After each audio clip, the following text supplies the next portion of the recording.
Comme tous les matins, depuis quelques jours désormais, on vous retrouve Frédéric Dabi, directeur général de l'IFOP. Bonjour. Bonjour à tous. Auteur de ce dernier livre que vous signez, L'écharpe et les tempêtes, c'est aux éditions de l'Aube. Et on a décidé de revenir avec vous sur les mots frappants de l'année qui est en train de s'écouler, de cette année 2025.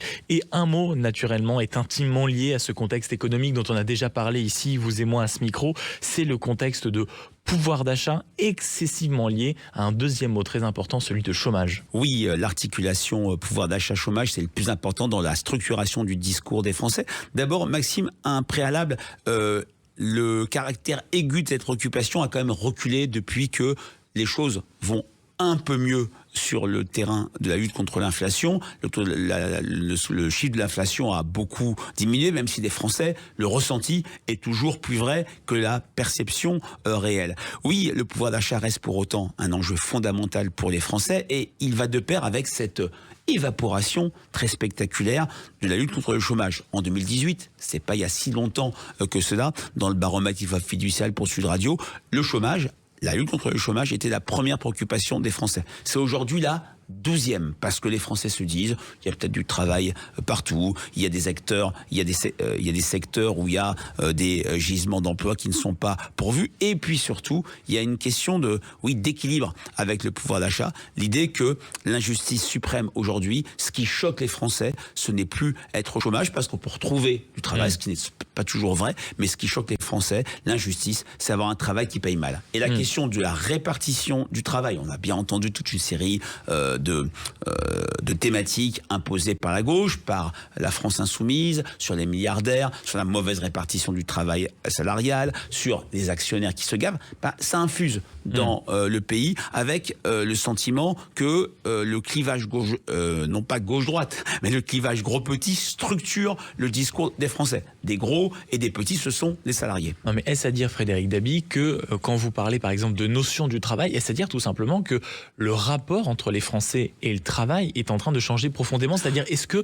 naturellement on ne va pas du tout y accorder la même importance? Bien sûr, il a changé fondamentalement. La centralité du travail est nettement moins fort que par le passé. J'avais rappelé il y a quelque temps ici ce chiffre très fort d'une enquête IFOP pour la Fondation Jean Jaurès. 90% des Français jugeaient le travail très important dans leur vie dans les années 80. On n'est plus qu'à 56%. 30 points, 35 points de moins, la centralité est moindre, mais clairement, j'ai parlé de l'articulation chômage pour l'achat, il y a aussi entre le fait de gagner plus et d'avoir plus de temps libre. On voit très bien que dans les catégories des cadres sub, des salariés aisés, on cherche à tout prix d'avoir du temps pour soi. Dans les catégories populaires, celles de la deuxième ligne, celles qui ne sont pas des bénéficiaires du télétravail. Dans une petite boulangerie, on ne fait pas de télétravail. Dans une usine industrielle, on ne fait pas de télétravail. La question de la récompense du travail est fondamentale. On se souvient de cette enquête IFOP du mois de juin dernier où on avait quasiment 2/3 des Français,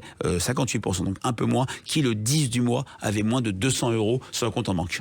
Pouvoir d'achat, chômage, est-ce que les Français visent, on va dire, un thème, un mot, un phénomène particulier pour expliquer ce manque-là justement de pouvoir d'achat à la fin du mois? Est-ce qu'ils disent que c'est l'État qui en prend trop? Est-ce qu'ils disent que ça ne paye pas suffisamment? Est-ce que c'est un problème, en effet, comme vous le disiez, d'actionnaires? Ils sont trop gros, nous on est trop petits. Qu'est-ce qu'ils identifient comme étant la cause d'un mauvais pouvoir d'achat? Alors, très clairement, sur le travail qui paye mal, on peut mettre en cause son patron, sa direction d'entreprise, sa vie professionnelle, personnelle. Mais n'oublions pas que les Français sont un peuple éminemment politique. C'est l'État. Le responsable. On se souvient comme des phrases comme l'État ne peut pas tout, Lionel Jospin n'avait pas pu. C'est un sujet, le pouvoir d'achat, qui renvoie à une autre question. Où va l'argent?